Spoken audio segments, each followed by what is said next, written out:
So, as you can tell, I'm not at my house in Pullman, and neither is Matt. So, if you're watching the podcast or watching the video part of the podcast, you'll see my cool garage that I'm hanging out this week. This is what I do a lot: is work on cars.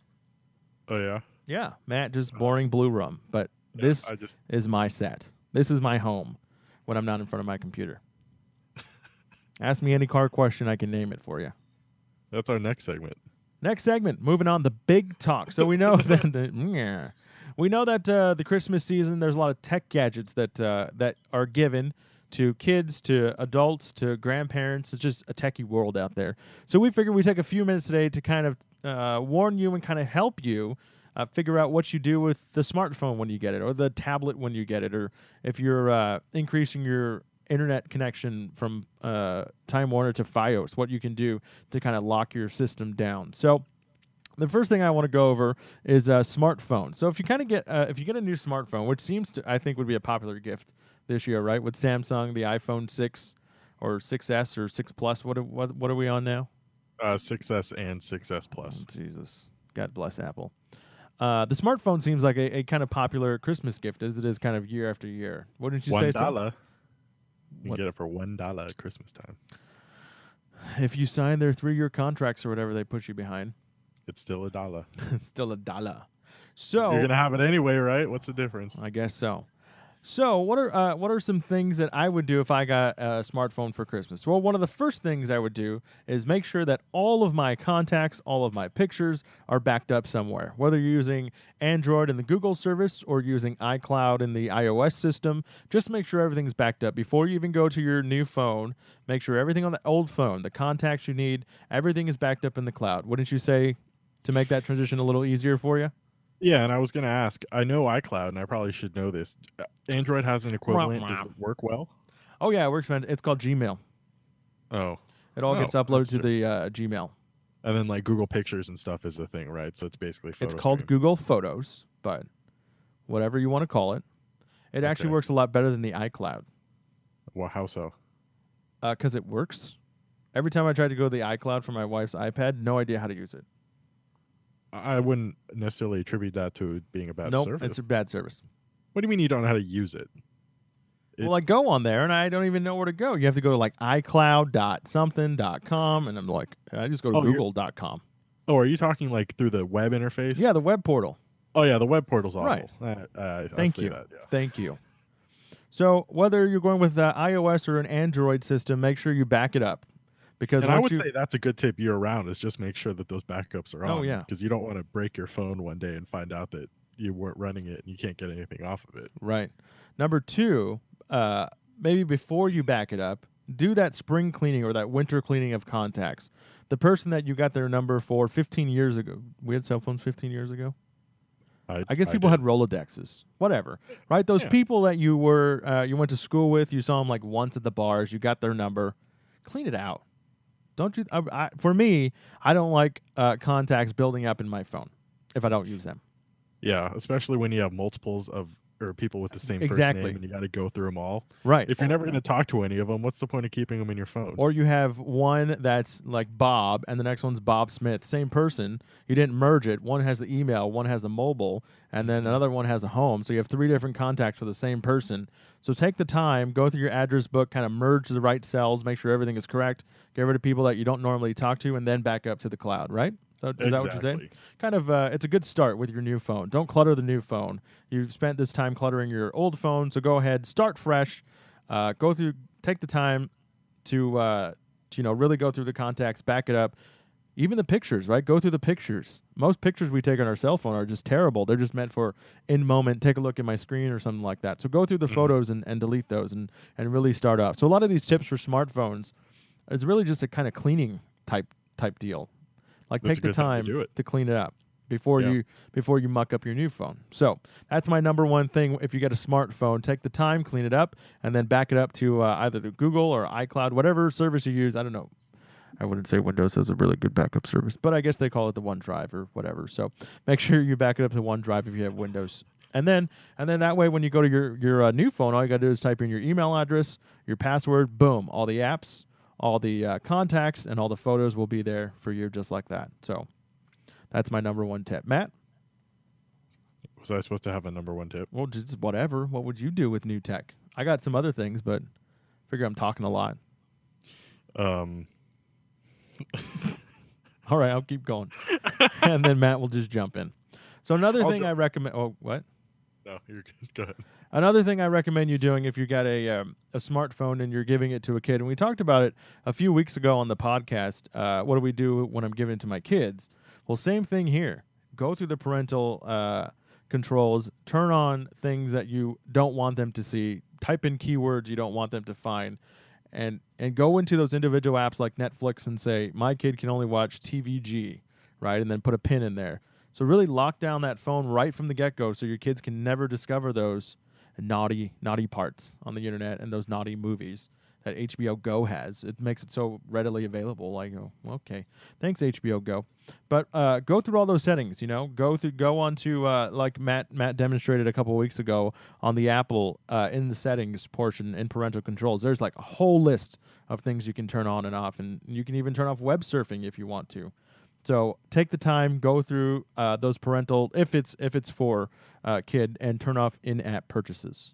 Whether you're on Google or iOS, turn off in-app purchases. Wouldn't you say so? Yes. Because it's amazing how some of those in-app purchases don't even feel like in-app purchases. Right. And so that leads me into my next tip. If you're getting a smartphone, most smartphones, I think, automatically set a data cap, or at least a reminder of data cap. But make sure you really go into those settings and match it up. And I would put it like a half a gig lower than your cell phone carrier lets you have it. So if you have a 10 gig cap and you're splitting it in between 5 phones, it's 2 gigs of phone. In my smartphone, I always say warn me at 1.5 gigs. That way I know. And the reason that led into the in-app purchases is because if you accidentally leave your Wi-Fi off when you're at home, or you flip it on and you flip it off, or you're on a car ride and you enable those in-app purchases, those downloads take data cap, and you have to be careful. Once you get to that 10, if you go over, no doubt a lot of companies will start charging you, and if they don't charge you, they're going to throttle you back to 3G or something like that. So turn on that data cap warning. And most cell phone carriers will send you a text, but just in case, it's always nice to have two reminders that, hey, I'm getting close to my data cap. My mom and dad have no idea what data cap is because they don't even get close to it, but I do because I get close to it sometimes. And so those reminders are pretty helpful, especially if you have kids who don't care if they're on Wi-Fi or not. I know Greg's daughters and son doesn't care if they're on Wi-Fi or not. They'll just stream their Netflix, and that's one of the quickest way to lose your data for that month. So turn on those data reminders. And now that you point that out, unless you have an iPhone, because I don't think an iPhone can do that. Oh, really?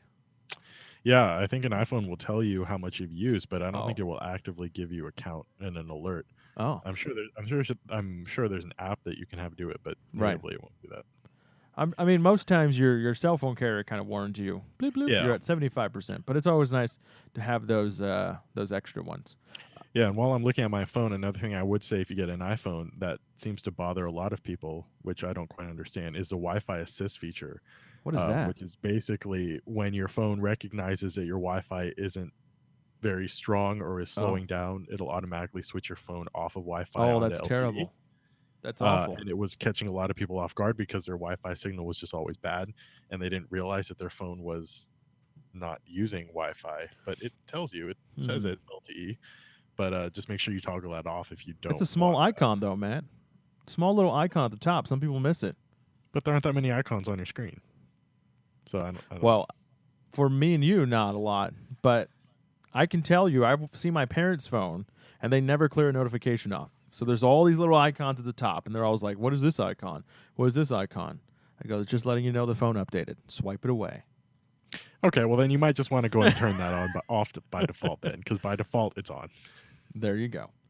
What else do I got? Oh, whether you're getting a smartphone, a tablet, it's going to take a long time, but go through all the settings, right? Kind of look at what your sounds are like. If you get a phone call, what does that sound like? Because it's going to be completely new from your old phone, right? So you want to either change it so you know what the heck it is, or just leave it as is, but you want to know, hey, that's my new ringtone, right? You want to go through and see what your message sounds are like. You want to make sure that you're optimizing the battery life. You're making sure that the active screen is off or on, whatever you prefer. just to make sure that you're getting the optimal level of battery and to really get to know your phone in the sense of the basic functions of it. Wouldn't you say so? Kind of a thing to do on the first day? Yeah, and I must say though, with that you are far more patient than I. Because when I unwrap a device, I'm immediately on it playing with it. I could not care less what things sound like. Right. I mean, yeah. I mean, I'm the same way, but for most people that, this is a new smart, they get frustrated right out of the get-go because they want to, boom, get into it and start, and then everything is different, right? And if you don't spend that time to kind of learn the settings, and you're not quick at picking up things, then you'll just get pissed at your new phone and you'll push it away. Oh yeah, that's definitely true though. The number of times I've had to tell my mom her phone was ringing and she didn't even know because she didn't know what her ringtone was. So this podcast is for your mom. Just send the podcast straight to your mom when you give her a new iPhone 6.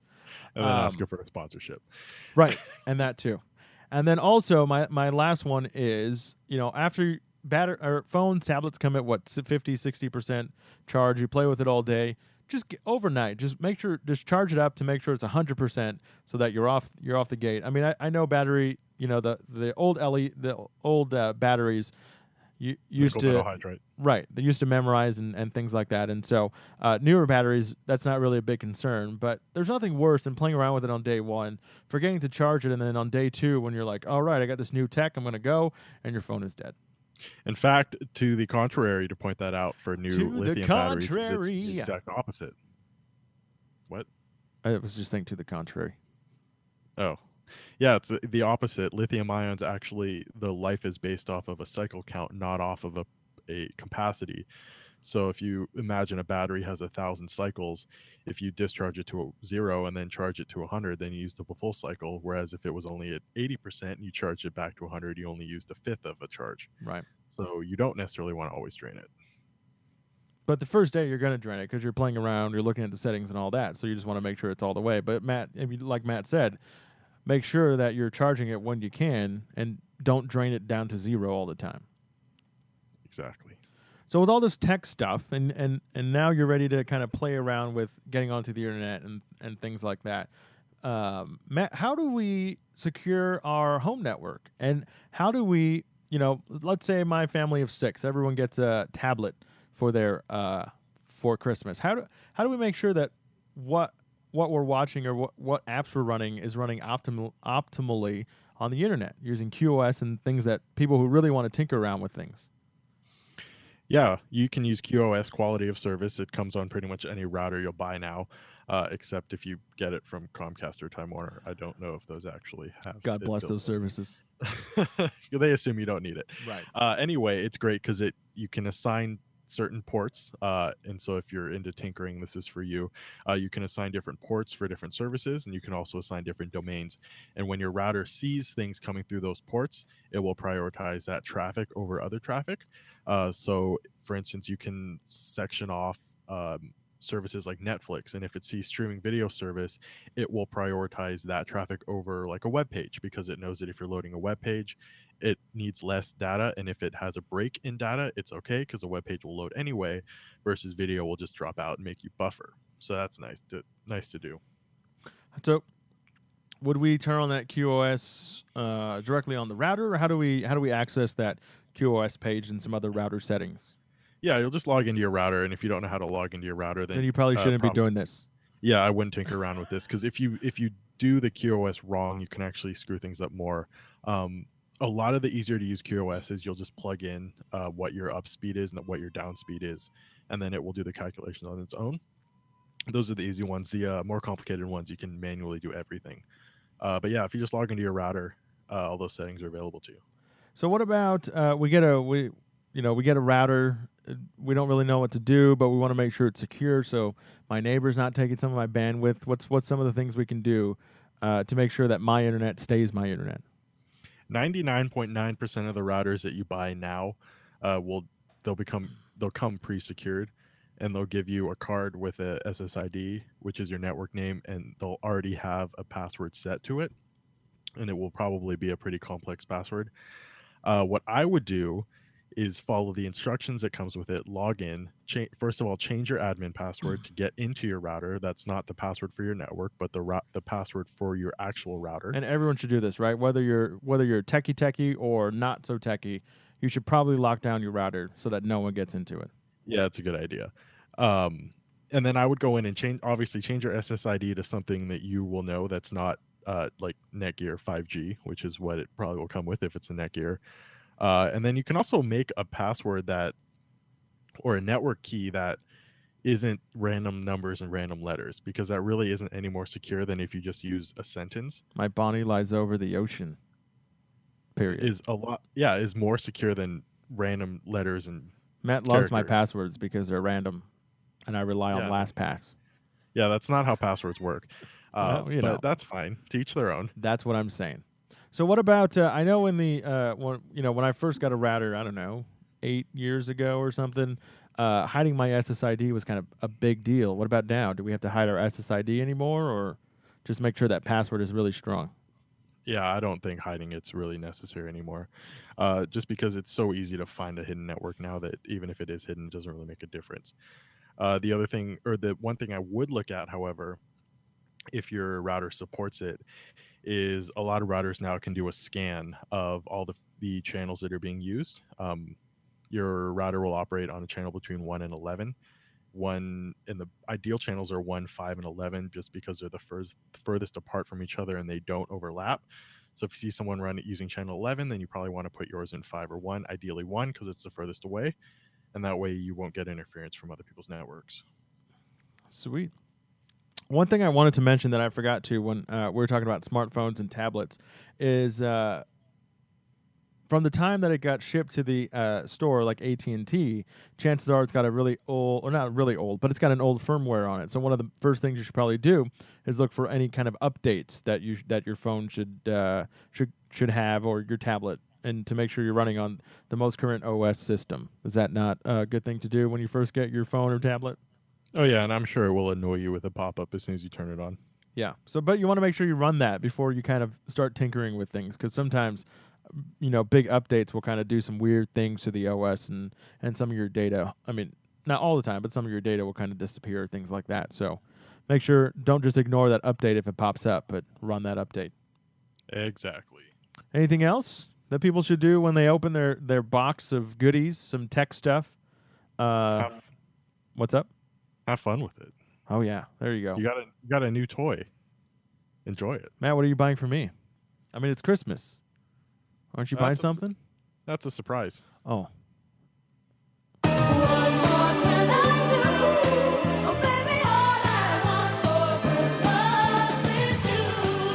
That's my gift to you.